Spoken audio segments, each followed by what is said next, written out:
todos, ¿cómo están? Yo soy Luar y hoy estoy aquí para contarles una historia. Pero antes de continuar les dejo por aquí mis redes sociales como siempre para que usted vaya y me siga, mi Instagram y mi TikTok, donde podrá encontrar más contenido como el de este canal, mi Twitch, donde hacemos directo todas las semanas, y mi Twitter personal bajo su responsabilidad. Recuerden también que pueden hacerse miembros del canal, así que si usted desea apoyarme de esa manera, aquí abajito le va a aparecer un botón que dice unirse. Van, le pican y les van a aparecer todas las opciones para que usted se haga miembro desde 3 soles, que es menos de $1, y con beneficios que están muy chéveres, la verdad. Como agradecimientos especiales al inicio de cada video, tener acceso a un video extra al mes, sin editar, ya saben, como si estuviéramos haciendo pues un directo, y también poder ver los videos antes de tiempo.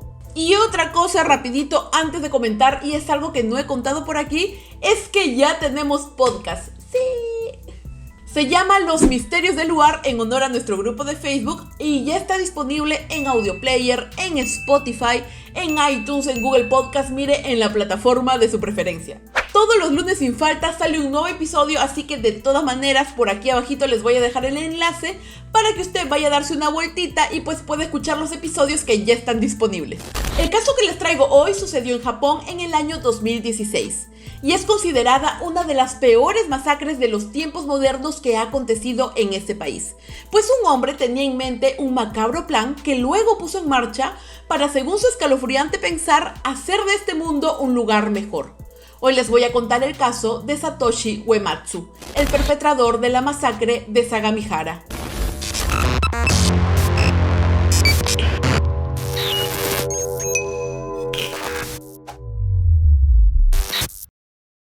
Antes de comenzar, quiero hacer una diferenciación entre lo que es un asesino en serie y un asesino en masa. Tal y como lo dijimos en el video pasado, que es el caso de Tito Ochoa Valer, el Tunche del Manu, por aquí se lo voy a dejar en esta pestañita que está saliendo en la pantalla. Para que un criminal sea considerado un asesino en serie, tiene que cumplir con ciertas características. Por ejemplo, haber acabado con la vida de 3 o más individuos con sus propios medios en un determinado periodo de tiempo. A diferencia de los asesinos en masa, que son aquellos que acaban con la vida de 4 o más individuos en un mismo lugar a través de una misma acción al mismo tiempo. Un caso clarísimo de esto son las masacres que han ocurrido en algunas instituciones educativas de Estados Unidos, por ejemplo. Así que, habiendo hecho esta aclaración, comenzamos. Los hechos ocurrieron en la ciudad de Sagamihara, ubicada en la prefectura de Kanagawa, en Japón, el 25 y 26 de julio del 2016. Y para poner un poco de contexto, como les dije al inicio del video, esta es una de las peores masacres que ha ocurrido en los últimos tiempos en Japón y es algo que debemos comentar. Ustedes me dirán, ¿pero qué otras masacres han ocurrido ya en este país asiático? Existen varias y les voy a mencionar algunas de ellas. Por ejemplo, está la masacre de Akihabara, que ocurrió en el lugar que es considerado el centro de la cultura otaku. La masacre de Tsuyama, ocurrida en 1938, la masacre de Osaka, ocurrida en una escuela de élite de esta ciudad en el año 2001, entre otras. Si quieren que hablemos un poco más acerca de cada una de ellas, cuéntenme en los comentarios si les interesa y quizá podamos hacer un video al respecto. El punto es que, a diferencia de las otras, la masacre de Sagamihara ocurrió dentro de la residencia Tsukui Yamayuri, que es un centro para personas con discapacidad mental que pues está situado precisamente en Sagamihara, al suroeste de Tokio. Ahora, eso es lo importante del contexto. Si bien es cierto, los índices de criminalidad son mucho más bajos en Japón, a diferencia de, por ejemplo, otros países de América Latina, el tema de la salud mental sí es algo en lo que todavía hay mucho por hacer. La discriminación y los estigmas que existen alrededor de las personas que padecen discapacidades tanto físicas como mentales es tan fuerte que, incluso para que se hagan solamente una idea, según un informe de la BBC, hasta finales de 1990 la palabra depresión no podía escucharse fuera de círculos psiquiátricos. Algunos decían que esto se debía a que simplemente en este país eso no existía. Nadie padecía de depresión, cosa que es totalmente falsa si es que nos ponemos a ver los índices de atentados contra la propia vida que tiene este país. Y en este caso, Satoshi Uematsu, el perpetrador de este horrendo crimen, expresó en muchas ocasiones su deseo de hacer una sociedad mejor, señalando en sus propias palabras que las personas con discapacidad solo crean infelicidad y que lo mejor era que desaparezcan. Así que, teniendo todo este panorama en cuenta, vamos a llegar hasta el día de los hechos teniendo en cuenta un punto de partida, quién es Satoshi Uematsu y qué fue lo que hizo. Satoshi Uematsu nació el 20 de enero de 1990 muy cerca de Tokio, y aunque no se tiene mucha información acerca de sus primeros años de vida, se sabe que su padre y su madre se desempeñaron trabajando dentro del mundo del arte, su padre como profesor de una escuela primaria y su madre como dibujante.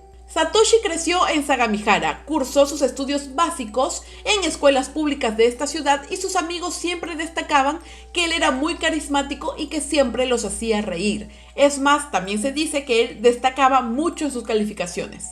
Todo marchaba aparentemente con normalidad hasta que llegó la secundaria. Satoshi fue atrapado en algunas ocasiones robando o haciendo atentados contra la propiedad privada, pero tampoco no se le prestó mucha atención porque pues pensaban que era una rebeldía típico de la edad y no tuvo mayores consecuencias. Hasta que llegó el año 2007 y aquí ocurrió un acontecimiento que en ese momento no causó mayor preocupación, pero después de los acontecimientos, pues podría vérsele de otra manera. Satoshi iba caminando rumbo a la escuela cuando de pronto este joven atacó a una persona con discapacidad porque se interpuso en su camino. No obtuvo ninguna sanción severa y Uematsu siguió con su vida. Pasó el tiempo y empezó a estudiar en la universidad para convertirse en un maestro de primaria igual que su padre. Y no se sabe en qué momento de su carrera su familia decidió irse a vivir a Tokio y él decidió quedarse solo en Sagamihara. En el año 2012 él se gradúa de la universidad, empieza a trabajar como tatuador y a la vez empieza a convalidar algunos cursos para poder hacer trabajo social en el sector psiquiátrico. Así fue como Satoshi empezó a trabajar en centros de atención para personas con discapacidad. Y como aparentemente era algo que pues a él le gustaba, en abril del 2013 empezó a trabajar de tiempo completo en Tsukui Yamayuri, un centro para personas con discapacidad ubicado en Sagamihara. La verdad es que al principio le iba muy bien porque él estaba muy motivado, parecía que le gustaba muchísimo lo que hacía, pero con el paso de los meses él comenzó a cambiar. Y ya para el 2015, Satoshi fue atrapado golpeando a algunos de los residentes. Esto hizo saltar las alarmas en los encargados de este lugar, que se reunieron con él para preguntarle qué era lo que había pasado, o sea, por qué había hecho estas acciones. La verdad es que él solamente se dedicaba a pedir las disculpas del caso, este altercado se resolvía, pero los encargados de este lugar ya tenían puesto los ojos sobre él. Llegó febrero del 2016 y ocurrieron otros altercados, y luego de que Satoshi atacara a otros residentes, él renunció y viajó hasta Tokio. Y una vez en Tokio, a través de una carta, haría un pedido que definitivamente evidenciarían los macabros planes de este sujeto. Resulta que ni bien renuncia a su trabajo en la residencia, Satoshi le envía una carta al presidente de la Cámara de Representantes de Japón pidiéndole al gobernador con carácter de urgencia que por favor instaure la eutanasia para personas con discapacidad. Incluso, según un reporte de la agencia de noticias de Kyodo, Satoshi llegó a asegurar en esta carta que él era capaz de eliminar a 470 personas con discapacidad, indicando que su objetivo era lograr un mundo en el que los que padezcan discapacidades severas puedan solicitar la eutanasia con el consentimiento de sus tutores. Esto debería ser así en los casos en los que el enfermo es incapaz de vivir en una casa y de participar activamente en la sociedad. En una de las varias cartas, este hombre también hablaba de un plan muy similar al que luego ejecutaría. Su intención era ingresar en 2 residencias en el turno noche, atar a los empleados y acabar con 260 personas para luego entregarse. Es más, era tan específico en sus planes que también solicitaba que luego de su servicio se le encarcelara durante 2 años y luego se le soltara aduciendo demencia. Y que luego de ello se le brinde una nueva identidad bajo el nombre de Takashi Iguro. Todo esto incluía una cirugía plástica y una pequeña ayuda financiera de 500 millones de wones, que aproximadamente equivalen a 4,3 millones de euros, para que pues él pueda emprender una nueva vida. Evidentemente, luego de estas cartas fue arrestado de inmediato y fue internado en un centro psiquiátrico, pero estuvo solamente ahí durante 12 días, ya que los doctores determinaron que Uematsu era inofensivo y que no representaba un potencial peligro para los demás. Así llegó el 25 de julio del 2016. Satoshi viajó hasta Tokio para tomar el auto de su familia, luego consiguió varios cuchillos, un martillo y cinta. Viajó a una ciudad cercana donde alquiló una habitación y luego se pintó el cabello de rubio. En la noche fue a cenar con una mujer a la que le contó los mismos planes que él detallaba en las cartas, pero ella le hizo caso omiso porque pensaba que se trataba de una broma. Terminaron de cenar y cada quien se fue por su lado. Pasaron las horas y dieron aproximadamente la 1:37 de la madrugada del 26 de julio. Y las cámaras de seguridad grabaron la llegada de un auto Honda negro desde donde descendió Satoshi Uematsu.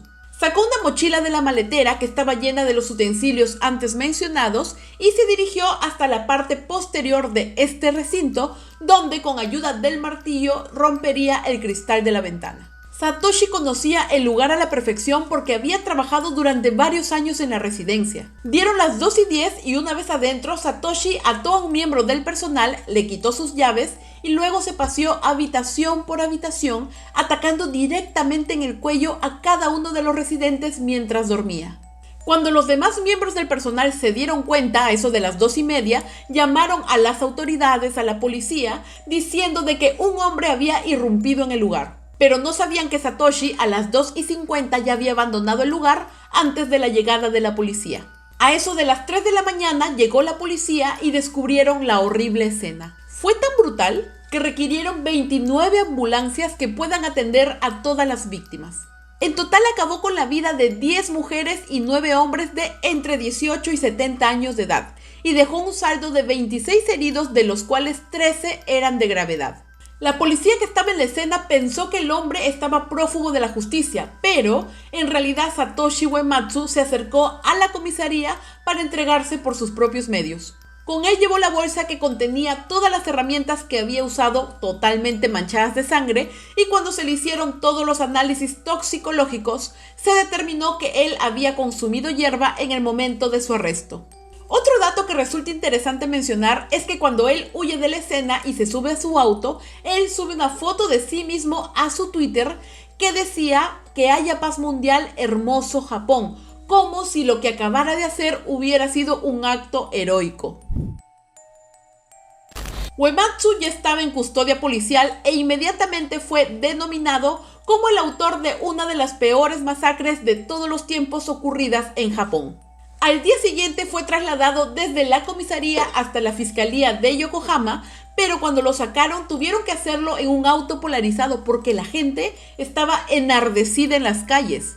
Pero los medios de comunicación con cámaras especiales lograron filmar el interior de este vehículo, en donde se captó a un Satoshi sonriente, lo que pues evidentemente enojó aún más a la población. Rápidamente la noticia empezó a ser difundida en todo el país y pronto en todo el mundo, pero no fue hasta el juicio en que no ocuparía los titulares internacionales. Llegó el 16 de marzo del 2020. Satoshi Uematsu enfrentaba un juicio por los cargos de 19 homicidios y 26 intentos de homicidio. Y a pesar que durante todo el proceso él se declaró culpable, él también decía que todo lo que había hecho lo había hecho con un buen propósito según su parecer, indicando en varias ocasiones frases como que la gente con discapacidad mental no tiene derechos y que su intención era erradicarles haciéndole un favor a ellos mismos, a sus familias y a la sociedad en general. Una locura. Incluso durante el tiempo que él pasó en prisión antes de su veredicto final, él llegó a expresar la admiración que sentía por Adolfo Hitler y su afán de mejorar la raza, cosa que él mismo dijo en una declaración para el diario Mainichi Shimbun. Su defensa se centraba básicamente en que Satoshi habría sufrido un ataque psicótico en medio del crimen debido al abuso de ciertas sustancias, que él tenía trastornos mentales y que por ende él no podía hacerse responsable de sus actos. Todos los familiares de las víctimas se encontraban en ese lugar y ellos, sumados a una petición popular, solicitaron a las autoridades que se le dé la máxima condena. Y así fue. El juez de la corte del distrito de Yokohama, Kiyoshi Aonuma, declaró lo siguiente: lo sucedido fue premeditado y hay pruebas suficientes que atestiguan que existía un enorme deseo de aniquilar. La maldad fue extrema. Así que dado el gran número de víctimas, la crueldad con la que cometió sus actos y la reiteración de comentarios discriminatorios hacia las personas con discapacidad por parte del acusado durante todo su proceso, se concluyó en una pena de muerte. Japón es uno de los pocos países que aún incluyen este tipo de condenas en sus leyes. Condenas que se ejecutan a través de la horca, por decirlo de alguna manera, pero ustedes ya saben a lo que me refiero. Satoshi Uematsu, el hombre que acabó con la vida de 19 personas y pensó que solamente pasaría 2 años en prisión, no muestra remordimiento alguno por sus actos y a día de hoy se encuentra esperando el momento en que su condena sea ejecutada. Esa fue la historia del día de hoy. Un caso que ocurrió hace muy poco tiempo, la verdad, no fue hace muchos años, y que a pesar de que tiene una máxima condena contra el perpetrador, deja en el aire un tema muy importante y del que quizá no se habla mucho. Tema que algunos grupos defensores de los derechos humanos han visibilizado, que es, en este caso en particular, cómo el punto de vista, el pensamiento de este criminal reflejó el persistente prejuicio que existe en Japón contra las personas con discapacidad. Este fue un crimen de odio y jamás fue expresado así en los medios de este país. Se sabe además, como dato adicional, que Satoshi Uematsu fue declarado competente para poder recibir la condena que le fue impuesta, por lo que este recurso de decir que él tenía trastornos mentales a la hora que cometió el crimen no pudo proceder. Pero cuéntame, ¿tú qué opinas? ¿Estás de acuerdo con la condena que se le impuso? Deja un comentario con tu respuesta, por favor teniendo mucho cuidado de los términos que utilizas. Y si sabes alguna otra historia o caso que te gustaría que cuente en este canal, no dudes en recomendármelo.